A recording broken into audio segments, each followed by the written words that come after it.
Euskadiko araudiaren zerrendan 9 mota merkantzia arriskutsu bereizten dira. Gai eta likido lehergarri eta sukoiak dira ohikoenak, baina ezin ahaztu gai korrosibo, infekzioso, toxiko eta erradiaktiboak ere. Urtero, Euskadin 5,5 milioi tona gai arriskutsu garraiatzen dira. Horrela esan da asko dirudi, baina merkantzia garraio guztiaren 2,7 baino ez da.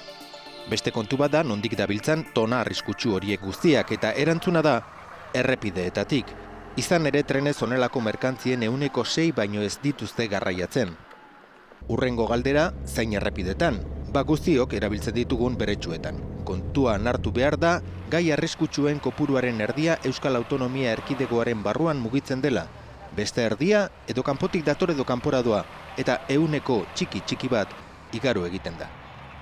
Urtero gai arriskutsuen garraioan 4 edo 5 istripu gertatzen dira gurean. Pues como Cataluña, Andalucía. Hauxe dioena Sergio Vega Euskadiko segurtasun aholkularien presidente ordea da. Aholkulariak ezin du noski istripua eragotzi, baina bai ondorioak arintzeko prebentzioa areagotu, aurretik lana egin. Ese producto que nosotros queremos sacar a la vía pública, cómo tiene que ir embalado.